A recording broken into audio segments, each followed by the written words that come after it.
Hi friends, welcome back to my channel Ishal's magic.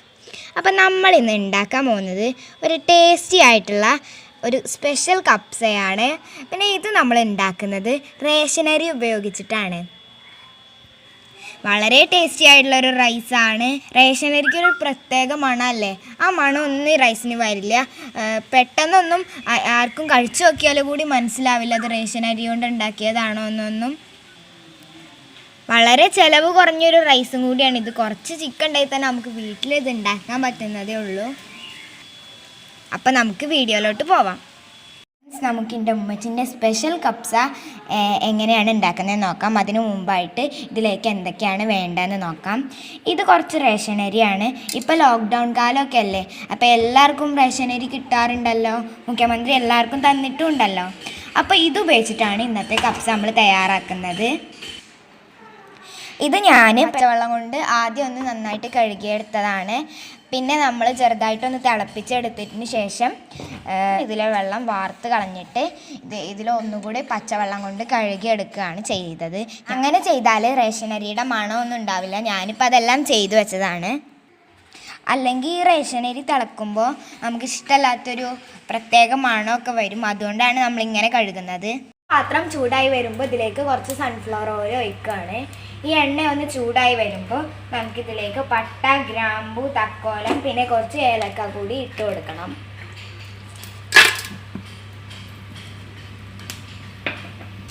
ഇനി നമ്മളിതിലേക്ക് ഒരു 3-4 കറുവപ്പട്ടയുടെ ഇല ഇട്ട് കൊടുക്കുകയാണ്. ഇതിവിടെ വീട്ടിലുള്ളത് തന്നെയാണ്.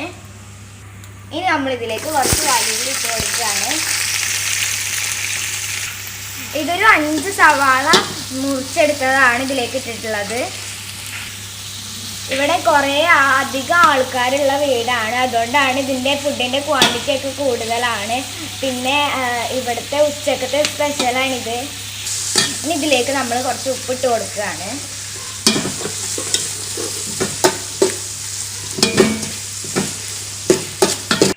ഞാൻ അടുപ്പത്തു നിന്ന് ഓടിപ്പോന്നതാട്ടോ കുറച്ച് മല്ലിയിലയൊക്കെ പറിക്കാൻ വേണ്ടിയിട്ട്. അപ്പം ഞാൻ പുതിനയൊക്കെ എടുത്ത് റെഡി ആക്കിയിട്ടുണ്ട്. ഇനി ഞാൻ കുറച്ച് മല്ലി എടുക്കാൻ പോവാണ്.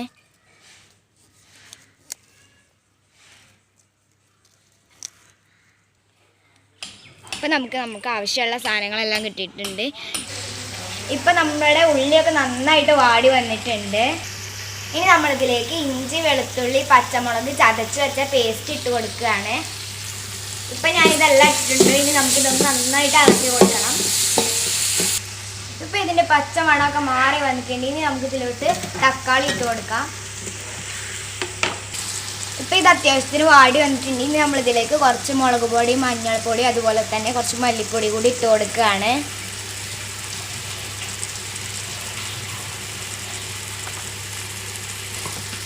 നമ്മളിതിലേക്ക് കപ്സപ്പൊടിയൊന്നും ആഡ് ചെയ്യണില്ല കേട്ടോ. ഇനി നമ്മളിത് നന്നായിട്ടൊന്ന് ഇളക്കി കൊടുക്കുകയാണ്. പിന്നെ കപ്സപ്പൊടി ഇട്ടിട്ടില്ലെങ്കിൽ ഇത് നല്ല ടേസ്റ്റ് ആയിരിക്കും. ഇപ്പം നമ്മളിതിലേക്ക് ചിക്കൻ ചേർത്ത് കൊടുക്കുകയാണ്. നന്നായിട്ടൊന്ന് ഇളക്കി കൊടുക്കണം. ചിക്കനിലേക്ക് ഇപ്പം മസാലയൊക്കെ നന്നായിട്ട് പിടിച്ചിട്ടുണ്ട്. ഇനി ഇതിലേക്ക് നമ്മൾ നേരത്തെ പറിച്ച് വെച്ച പുതിനയുടെ ഇലയും മല്ലിയുടെ ഇലയൊക്കെ നമുക്ക് ഇതിലേക്ക് ഇട്ട് കൊടുക്കാം. ഇനി നമ്മളിതിലോട്ട് കുറച്ച് വെള്ളം ഒഴിച്ച് കൊടുക്കുകയാണ്. പിന്നെ ശ്രദ്ധിക്കേണ്ട ഒരു കാര്യം എന്ന് പറയുകയാണെങ്കിൽ അരിയുടെ അതേ അളവിൽ വേണം വെള്ളം ഒഴിച്ച് കൊടുക്കാൻ. ഇത് റേഷനരി ആയതുകൊണ്ടും അതുപോലെ തന്നെ നമ്മൾ തിളപ്പിച്ച് വാർത്തെടുത്തത് കൊണ്ടുമാണ് ഇത് പെട്ടെന്ന് വേവും. അതുകൊണ്ടാണ് നമ്മളിത് സെയിം അളവിൽ വെള്ളം എടുക്കുന്നത്. ഇടുന്നതിന് മുമ്പായിട്ട് നമ്മൾ മസാല ഒന്ന് ടേസ്റ്റ് ചെയ്ത് നോക്കിയതിന് ശേഷം ആവശ്യത്തിനുള്ള ഉപ്പ് ഇട്ട് കൊടുക്കുക വേണം. ഇനി ഇതൊന്ന് തിളക്കുന്നത് വരെ നമുക്ക് അടച്ച് വെക്കണം. ഇപ്പം നമ്മൾ ഇതിൻ്റെ അടുപ്പ് തുറന്ന് നോക്കുകയാണ്. ഇത് തിളച്ചിട്ടുണ്ടെന്ന് തോന്നുന്നുണ്ട്. വാവ്, നല്ല രസത്തിൽ തിളച്ച് വരുന്നുണ്ട്. ഇനി നമുക്ക് ഇതിലോട്ട് ഒരു ഉണക്കനാരങ്ങ ഇട്ട് കൊടുക്കാം. വരുമ്പോൾ നമുക്ക് ഇതിലോട്ട് ഒരു മാഗി ക്യൂബ് ഇട്ട് കൊടുക്കാം. ഇനി നമുക്കിതിലോട്ട് കുതിർത്ത് വെച്ച അരിയൊക്കെ ഇട്ട് കൊടുക്കാം.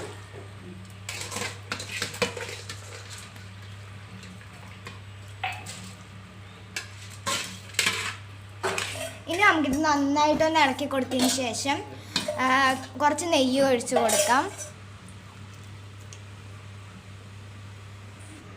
ഇനി നമുക്കിതൊന്ന് അടച്ചു വെച്ച് വേവിക്കാം. ഇനി ഇതൊന്ന് കനലിൽ കടന്നാൽ മതി, വല്ലാതെ തീ കത്തിക്കണ്ട. ഇവിടെ വെള്ളമൊക്കെ ഏകദേശം വറ്റി വന്നിട്ടുണ്ട്. അപ്പോൾ നമ്മുടെ കപ്സ ഒരു 15 മിനിറ്റ് നേരം കനലിൽ കടന്നപ്പോഴേക്കും റെഡി ആയിട്ടുണ്ട്. ഇത് അടുപ്പത്ത് നിന്ന് വാങ്ങി വെക്കാം. ചെറുനാരങ്ങ ഒന്ന് പിഴിഞ്ഞു കൊടുക്കാം. നമ്മുടെ ടേസ്റ്റി ആയിട്ടുള്ള റേഷൻ അരിയുടെ കപ്സ ഇവിടെ റെഡി ആയിട്ടുണ്ട്. ഇത് കഴിക്കാൻ ഭയങ്കര ടേസ്റ്റാണ് കേട്ടോ. അപ്പോൾ എല്ലാവരും ഇന്ന് തന്നെ ട്രൈ ചെയ്ത് നോക്കണം. ബൈ.